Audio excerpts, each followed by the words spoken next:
I'm the new vice chair of the Rising and Giving Committee, and I'm quite happy to be back in the student radio.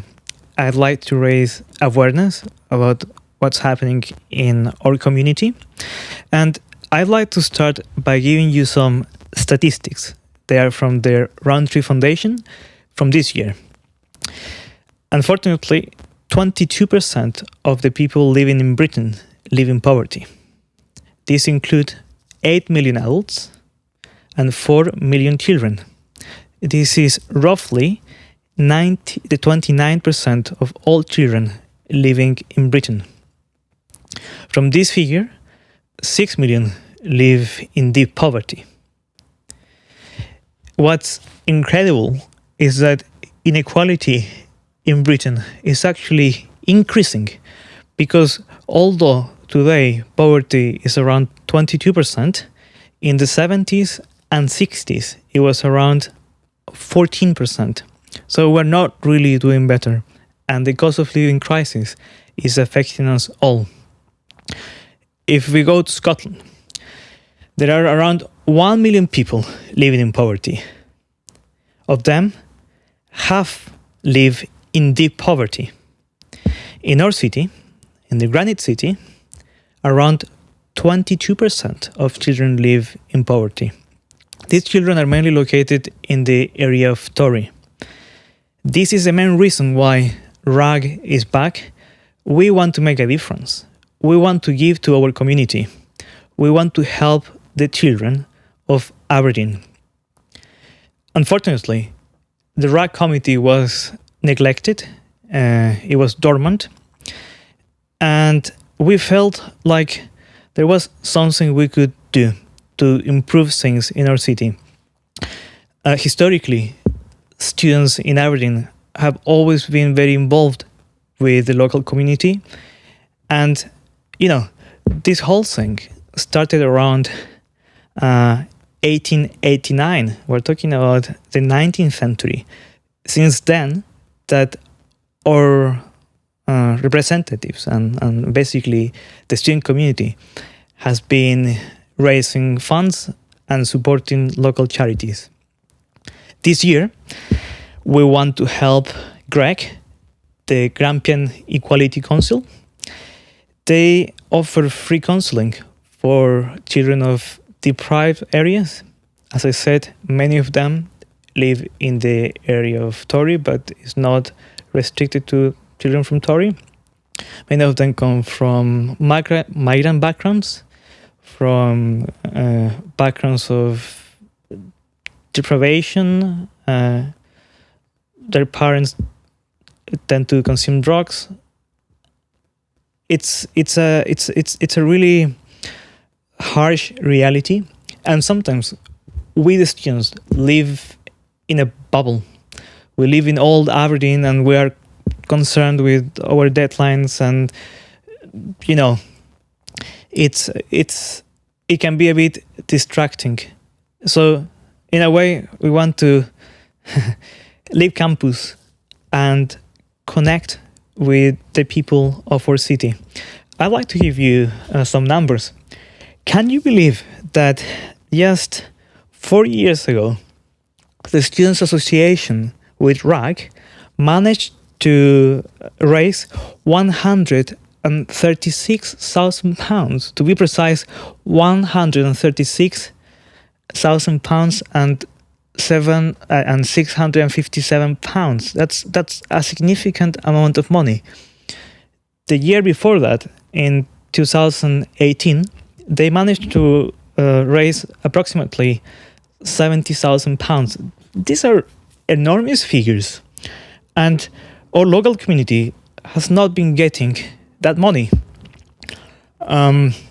Recently, I had access to RAG's email account, and there were so many charities asking for donations. It's incredible. And it's so sad that we have neglected this social role that student associations used to have. Now, I'm not going to say that this is an issue that particularly affects our university. No, it's a wider problem. RGU, for instance, they don't have a RAG committee anymore. I think the pandemic really affected higher education and university culture, and it's time to act. Basically, it's time to do things that are meaningful and that can improve the economic and social conditions of the people that live around us. I mean, that's the whole point of going to university. No, we should be active citizens that improve the world we live in. So you might be wondering, oh, this guy keeps talking and talking, but he's not giving us any ideas of how to do an effective fundraise. Well, historically, since 1889, the University of Aberdeen, later on it was joined by RUU and ESCOL, have been organizing what is known as the iconic torture parade.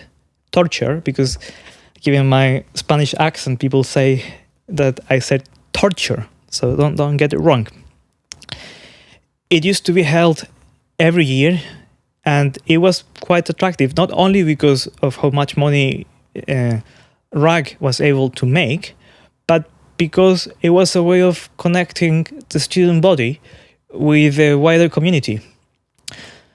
The way it works is both effective and simple, but it requires the collaboration of almost every student organization. Essentially, what would happen is that each student group would be encouraged to participate in the parade, and in turn, each member of each society, student group, sport club would pay a certain fee of usually £3 to £4, right? If we take into consideration that there are more than 230 student organizations, and if hopefully at least 5 to 10 members of each organization sends members that pay that fee of £4 or £3, we would be able to raise around £9,000. Of course, £9,000 is nothing in comparison to how much we used to make. But we have to start somewhere, no? I mean, 9,000 or even £5 is more than zero. So I would really like to encourage people from every student society, from every student group, from every club to get in touch with RAG and help us with this fundraise. I've been trying to get in touch with societies, but it's actually quite difficult. Sometimes people don't check their emails. Sometimes it's difficult to get in touch with them through Instagram or WhatsApp. You know, it's a bit funny if a random guy messages you. So I really appreciate the opportunity of, going to the student radio and talking about these really serious issues. The cost of living crisis is having devastating effects in our country. It affects the poor in particular, but it also affects students. This is why we have a quasi-food bank here. We are all struggling, and we all have a duty to look after each other. At least that's what I like to believe. So, to wrap it up, I just really want to encourage everyone to do their bit, because when people collaborate, they can achieve such amazing things, and it requires so little.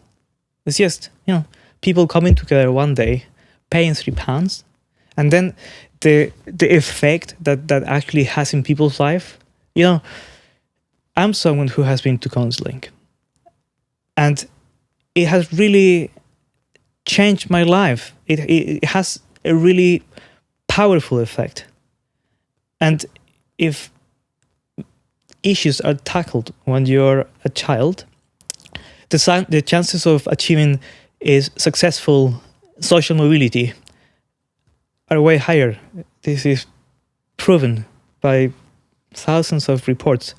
So please, if you feel like you want to make a difference, if you feel encouraged to do good in this world. I know it's not a bit dramatic, but just get in touch with the right committee and we will be happy to collaborate with you. We need the support of all societies, and we need to start raising awareness about poverty in our country and poverty in our local community. Thank you.